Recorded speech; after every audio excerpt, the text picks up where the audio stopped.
नमस्कार दोस्तों, स्वागत है आपका एक बार फिर से आपके अपने YouTube चैनल। क्या दिया गया, कहा गया दो सिमिलर ट्राइंगल के एरिया का रेशियो। आपको एक चीज पता होगा कि एरिया का रेशियो जो एरिया वन बटे एरिया टू, अगर दो ट्राइंगल सिमिलर है तो इनके एरिया का रेशियो क्या होता है? साइड वन पहले की साइड बटे साइड टू, इसके रेशियो के वर्ग के बराबर। या हम कहें पेरीमीटर का रेशियो ले लें तो पेरी वन बटे पेरी टू, इसके वर्ग के बराबर। या हम कहें मीडियन ले लें तो मीडियन वन बटे मीडियन टू, इसके वर्ग के बराबर। या हाइट ले लें, हाइट वन बटे हाइट टू, इसके वर्ग के बराबर हो। तो आपको यहाँ पे दिया गया कि इनके क्षेत्रफलों का अनुपात 25/144 है, तो संगत भुजाओं का अनुपात यानी कि ये दिया गया 25/144, 25/144। तो यहां से साइड का रेशियो पूछा जाए तो इसी का वर्गमूल हो जाएगा, यानी कि 5/12 हो जाएगा। सिंपल सी। सिंप्लीफाई करना है ऑफ को, सबसे पहले ऑफ से पहले ब्रैकेट लिखा है तो 26 4 30, 30 यानी कि 4/3 इंटू 30 40 हो गया। 40 में से 11 2/3 घटाएंगे तो 40 में से पहले 11 से बड़ा वाला यानी 12 घटा लो तो ये 28 बचा। अब एक हमने ज्यादा घटा तो एक में से 2/3 घटा लो यानी 28 1/3। 28 1/3 का मतलब हो गया 28 3 84, एक 85/3। 85/3 से किस में डिवाइड करना है? 1020 में, यानी आप कहेंगे 1020 बटे 85 और बटे 3, तो 3 ऊपर चला जाएगा, राइट। अब 17 से कट रहा है यानी 17 फिक्स जा, 17 सिक्स जा, 5 से कटा 12, वो 12 तिया 36 आपका उत्तर हो गया। एरिया ऑफ स्क्वायर निकालना जिसका डायगोनल, आपको पता है एरिया ऑफ स्क्वायर निकालना जिसका डायगोनल 4.8 दिया गया। तो आप कहेंगे यहां से अगर स्क्वायर कर दे तो 2a² बराबर मिलेगा 4.8 का स्क्वायर, यानी कि ए स्क्वायर बराबर कितना हो जाएगा, यानी एरिया ऑफ स्क्वायर कितना हो जाएगा 4.8 का स्क्वायर बटे 2। 4.8 क्या था? डायगोनल। यानी अगर आपको कहीं भी डायगोनल दिया गया है तो डायगोनल का स्क्वायर बटे 2 वर्ग का एरिया होता है। अब आप कहेंगे 4.8 गुणे 4.8 करना है, मैंने कहा नहीं, 4.8 गुणे 4.8 बटे 2 यानी कि 2.4। 24 का स्क्वायर कितना होता है? 576। दूना कर देंगे 1152, आपका उत्तर हो जाएगा। ये जो टेबल है वो स्कोर दिखाती है अलग अलग सब्जेक्ट में अक्षय के द्वारा प्राप्त, यानी इंग्लिश में कितना प्राप्त करता है, ठीक है। तो in this subject did he score the highest percentage marks. Percentage निकालना है। देखो अगर हम यहाँ बात करें 100 में से 73% 80 में से 56 70%, 75 में से 45 60%, 125 12 7 84 और 12 72 यानी 76% के करीब हो जाएगा। क्योंकि देखो 12 7 84 और 3 नहीं, एक मिनट, हमने गलत कर दिया। देखो 90 125 से निकालना है तो आप कहेंगे 5 से कट जाएगा 18 बचेगा, या ऐसे करो 90 गुणे 5/4 करना है, राइट। 90 गुणे 5/4 ही तो करना है, और 90 गुणे 4/5 करना है। 90 गुणे 4/5 करोगे तो कितना हो जाएगा? 72% हो जाएगा। और ये कितना है? 75%। अब आप देखो हाईएस्ट कहां पे है? आईटी में। देखो 60 का 45 कितना परसेंट है? आप कहेंगे इस 6% का। देखो a² + b² + ab, तो ये क्या होता है? इसका कहा गया वैल्यू ऑफ एक्सप्रेशन निकालो।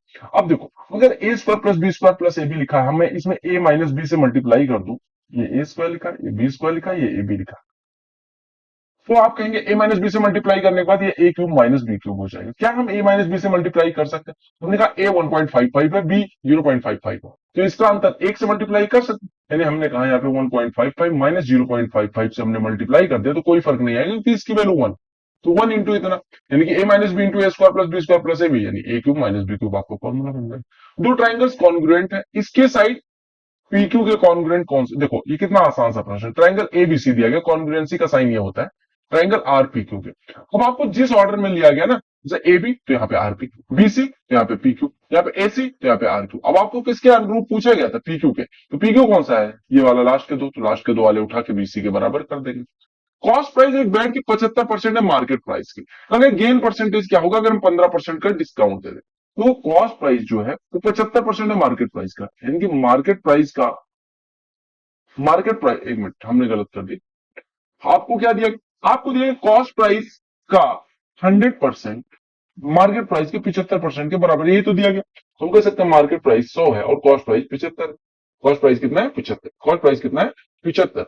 आपसे कहेगा 15% का डिस्काउंट, देखो 100 पे 15 का डिस्काउंट यानी 85 में बेचे। अगर 75 की खरीदी गई चीज 85 में बेची जाती है तो 10 का फायदा, 10 75 का कितना परसेंट हो जाएगा? 10 बटे 75 गुणे 100, 25 चौको 125 दिया 75, 40/3 यानी 13.33% का प्रॉफिट होगा। ये जो टेबल है वो सेल्स ऑफ कार्स दिखाती है अलग अलग मैन्युफैक्चर कंपनियों द्वारा अलग अलग सालों। तो what is difference between total number of sales of manufacture M2 and total number of sales of manufacture M4 during 2016 से 19, यानी कि 2016 से लेके 19 तक, यानी इस ड्यूरेशन में किसका किसका अंतर निकालना है, M2 और M4 का। मैं अंडरलाइन कर दे रहा हूं, हाईलाइट कर दे रहा हूं M2 और M4 का। चलो बता दो फटाफट कितना कितना हो। देखो M2 को अगर हम जोड़े 16 17 33 18 51 और 19 7, अगर हम यहाँ पे डिफरेंस निकालें M4 में तो 20 41 41 और ये कितना हो गया 63 63 और 23 89 हो गया। ये 89 यानी 890 ये हो गया और 700 ये हो गया। मेरे हिसाब से हमने कहीं गलत कर दिया। 16 17 33 33 18 51 51 9 60 10 70 70 हो गया 700। यहाँ पे जोड़े 20 21 देखो 20 चौको 80 हो गया और 10 20 30 30 60 ये 60 हो गया। 860 हो गया और 700 डिफरेंस 160, क्योंकि ये 100 में दिया गया था तो 160 के बाद डबल जीरो आ जाएगा, राइट। ये सॉल्व करना था, इसमें तो कुछ भी नहीं था। tan 60 की वैल्यू रूट तीन का स्क्वायर 3, तो ये 3 3 कट गया यानी कि 4 प्लस 3 गुणे cos 30 की वैल्यू कितनी होती है, √3/2 उसका स्क्वायर 3/4 माइनस 2 इंटू sec 30 की वैल्यू कितनी होती है, अभी हमने कहा cos 30 √3/2 होता है, तो ये कितना हो जाएगा 2/√3 यानी कि ये 4/3 हो जाएगा। माने 3/4 गुणे cot 60 tan 60 होता है √3, इसकी वैल्यू 1/√3 का स्क्वायर 1/3, ये ब्रैकेट क्लोज कर दो, right. Divided by sine A cos B cos A sine B sine A minus B यानी sine sine A cos B minus cos A sine B. 60 को assume करो इसको B, तो sine A cos B cos A sine B sine A minus B यानी sine 30 की value कितनी हो जाएगी 1/2। अब आप पहले इसको सॉल्व करो, कहां पे सॉल्व होता दिख रहा है, आप कहेंगे सारा सॉल्व होते दिख रहा है। ये कितना लिखा है 9/4 माइनस ये 8/3, ये माइनस ये कितना हो गया 1/4, राइट। 1/4 8/4 और 9/4 यानी कि 8/4 बनेगा, यानी कि 2 4 2 6 6 माइनस 8/3 कितना हो जाएगा 10/3। 10/3 में किससे डिवाइड करना है 1/2 से, यानी कि 2 से गुणा कर दो, तो 10/3 गुणे 2 20/3 यानी कि 6 सही 2/3 आपका उत्तर हो जाएगा। ट्राइंगल एबीसी में हम एक ट्राइंगल ड्रॉ करते हैं, इससे आसान पेपर अभी तक तो मैंने नहीं देखा। A B C, A B बराबर ए सी है, ये भुजाएं बराबर, तो इसके सामने के कोण बराबर होंगे। अगर ये 80 डिग्री हो गया तो बाकी दोनों मिलकर 100 है, और बराबर करना है 50 50 के कर लो, राइट। क्योंकि 5 अलग अलग कंपनी पीक्यूआरएसटी मैन्युफैक्चर करती है प्लास्टिक और वुडन बैट, उनको ब्रांड ए और ब्रांड बी लेबल किया जाता है। यानी कि प्लास्टिक बैट को हम लिख दे रहे हैं, प्लास्टिक को हम ए लिखते हैं और वुड वाले को यानी लकड़ी वाले बैट को बी से मार्क करते हैं, राइट। कहा गया the given table shows the number of wooden bats at a percentage of total bats. और अलग अलग देखो, कोई कंपनी है कितना परसेंट वुडन बैट है जितना मैन्युफैक्चर करती है, और ब्रांड ए और ब्रांड बी का डिफरेंस कितना है, रेशियो कितना है ना। अब आप देखो यहां पे एक चीज देखिए, it also show ratio plastic bats level as brand A to level brand B. कहने का मतलब क्या, वुडन बैट कितने हैं वो दिखाई दिया, और प्लास्टिक में 2 ब्रांड के हैं, ये ध्यान से देखिएगा। ये यहां पे फिर से देखो क्या कहा गया, these bats are levelled as brand A और ब्रांड बी। और ब्रांड ए और ब्रांड बी क्या, it also show the ratio of plastic bats levelled as brand A to brand B. यानी कि प्लास्टिक वाले ही, ये थोड़ा सा यूनिक सा प्रश्न है, ये सब प्रश्न सीपीओ में सीजीएल में पहले आया है, सीएचएसएल में किसी में तो आया। प्लास्टिक वाले बैट्स में कितने ए है कितने बी है उसका रेशियो दिया गया, और वुडन बैट का परसेंटेज दिखाया गया, ठीक है। सब कंपनियां 1 लाख बैट बनाती हैं, तो आपको बताना है क्या, okay, taking all the companies together how many plastic bats of brand B have been manufactured. अब देखो 1 लाख में वुडन बैट 65, मतलब 100% में 65% वुडन बैट है, यानी कि 35% क्या है, 35% क्या प्लास्टिक बैट। प्लास्टिक बैट में बी का है, बी और ए का अगर रेशियो की बात करें तो 3:7 है, यानी कि 10 बराबर 35, तो 7 रेशियो बराबर कितना हो जाएगा 22.5, यानी 22.5 गुड़े इतना कर देंगे, इस मतलब इसका 22.5% निकाल देंगे, इसका 22.5% निकालने के लिए गुड़े 1000 लगा देंगे, ठीक है। इतना यहाँ पे तो 70% ये हो गया, यानी बचा कितना 30%। 30% प्लास्टिक बैट है, प्लास्टिक बैट को 7:8 के रेशियो में डिवाइड करोगे यानी 16% ये हो जाएगा, सॉरी सॉरी 60% वुडन बैट इधर है, तो 40% हो गया, 40% प्लास्टिक बैट हो गया, 40 को 19:6 के रेशियो में डिवाइड करना है, हमें बी पे फोकस करना है, यानी 6/25 गुड़े 40, 6/25 गुड़े 40 करेंगे, 5×5 = 5×8 = 40, 48/5 यानी 9.6% इधर हो गया। 70% बचा कितना 30%, 30% को 7:8 के रेशियो में डिवाइड करना, हमें 8 से मतलब 15 रेशियो बराबर 30, यानी कि 8 रेशियो बराबर 16, 16% इधर हो गया। 50 रेशियो को 2:3 के रेशियो में डिवाइड करना, 3 की वैल्यू पूछी गई 30%। अब जोड़ लेते हैं परसेंटेज और फिर गुणा करते हैं, तो 22 16 38, 38 9 47, 47 और 6 53 10 63 30 93 93 94.1, 94.1% निकालने के लिए आप कहेंगे इसके बाद 1000 से गुणा कर दो, तो एक जीरो हटाओ, ये हटा दो, 941 आपका उत्तर हो जाना चाहिए। हमने गलत कर दिया, देखो 30 16 46 46 9 55 55 और 16 71 71 और 22 हमने गलत किया गया, 22 16 38 9 47 47 6 53 10 63 30 93 93 93 और ये एक 94.1, हमने कहीं इसमें परसेंटेज निकालने में गलत कर दिया। 35 को 7:3 के रेशियो में डिवाइड करेंगे तो 10 बराबर 35, तो 7 बराबर ये 24.5 होगा। देख रहे हो, यही गलती करी थी। 24.5 करेंगे तो ये 96.1 आएगा, यानी कि 961 हो जाएगा। ये गलत किया, ऐसे गलती हो जाती है। तो आगे इतना इतना in which of the following is that. देखो, आपको मैंने एक वीडियो की लिंक डिस्क्रिप्शन में डाल दूंगा, कोऑर्डिनेट ज्योमेट्री। जब दो इक्वेशन दिए गए, a1x plus b1y plus c1 बराबर 0, और दूसरा दिया जाए a2x plus b2y plus c2 बराबर 0। अगर a1 बटे a2 बराबर b1 बटे b2 हो जाए, अगर a1 बटे a2 बराबर b1 बटे b2 हो जाए, तो इसका कोई सोल्यूशन नहीं मिलेगा। अब यहाँ पे देखते हैं, x के गुणांक का रेशियो लेते हैं, यानी कोफिशिएंट ऑफ x का रेशियो लेते हैं, तो ये 0.4 बटे 0.3, 4/3 इधर हो गया। y के गुणांक का 16/12, यानी कि 4/3, ये भी दोनों बराबर हो गया, यानी इसका कोई सोल्यूशन नहीं होगा। सैलरी एक वर्कर की पहले 25% बढ़ाई जाती है, फिर 12% घटाई जाती है। यानी मान लो कोई चीज 100 था, 25% बढ़ाएगा 125 में, 12%, 12% घटाएंगे तो कितना घटेगा? आप कहेंगे इसका 10% कितना हो जाएगा? 12.5। 2% कितना हो जाएगा? 2.5, यानी 15 घटा दो, यानी 110 बची। 100 वाली चीज 110, यानी कि 10% का इंक्रीज। या आप कहते हैं एक्स बढ़ा के वाई घटाया जाए, तो रिजल्टेंट क्या होता है? X minus y minus x y by 100। एक थीप एक पुलिसमैन द्वारा 200 मीटर की दूरी पे नोटिस किया जाता है, यानी कि 200 मीटर पे ये थीप खड़ा है, और दिस वन इज पुलिसमैन। ये भाई साहब 11 के स्पीड से भागते हैं, ये भाई साहब 10 के स्पीड से। तो कहा गया after what is distance between them after 9 minute.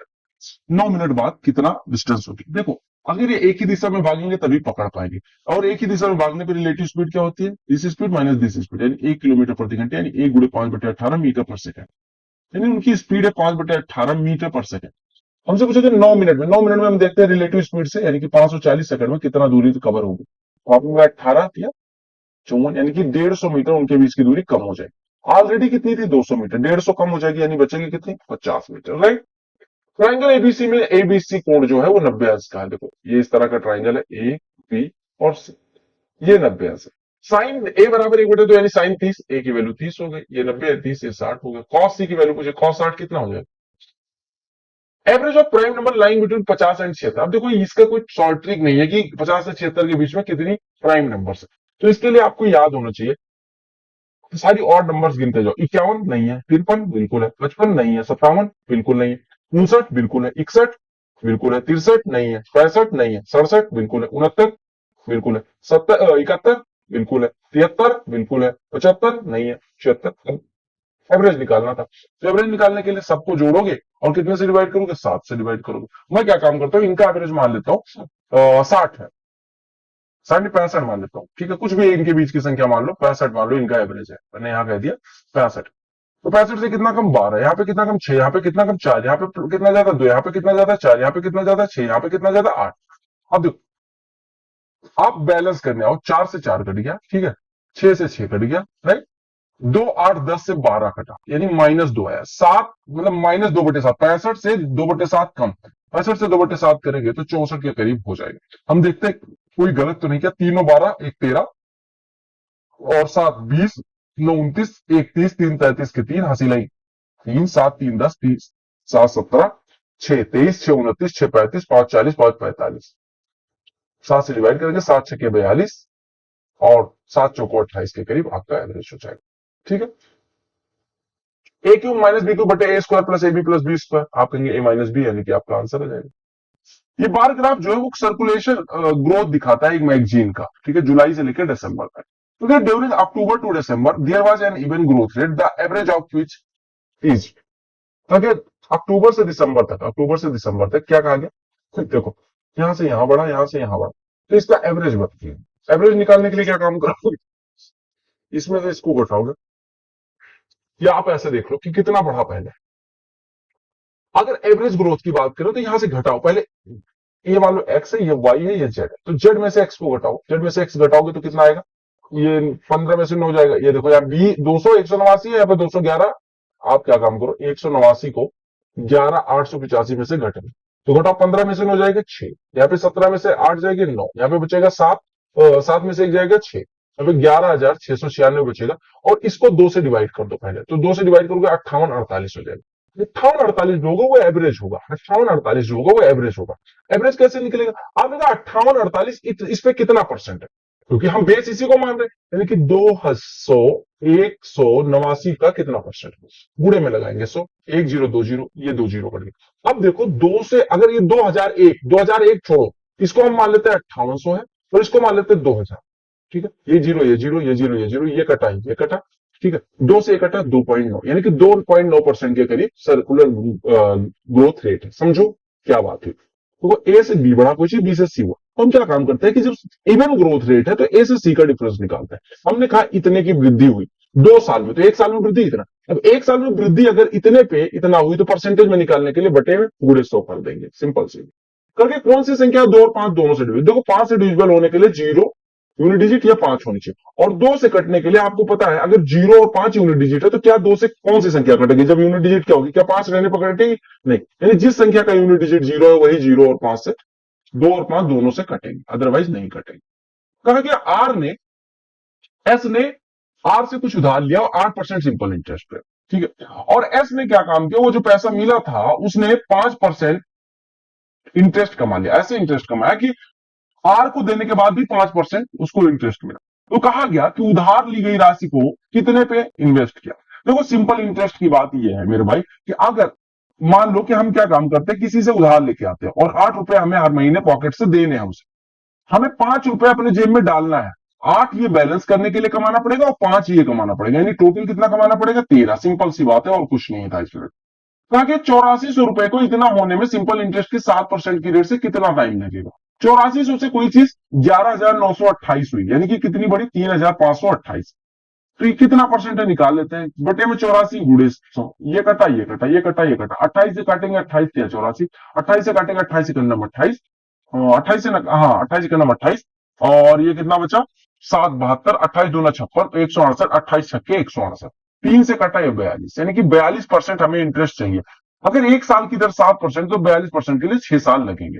Evaluate करना है, अब इसमें कुछ भी नहीं है। cosec 56 आपको पता है कि cosec 56 can be written as sec 34, लिख सकते हैं क्योंकि cosec के बराबर sec भी होता है अगर a प्लस बी बराबर 90। तो ये sec 34 लिखा, ये cos 34 कट के 1 हो गया, माइनस cos 59 लिखा। cosec 31 को क्या लिख सकते हैं, अभी मैंने क्या बताया कि cosec को sec लिख सकते हैं।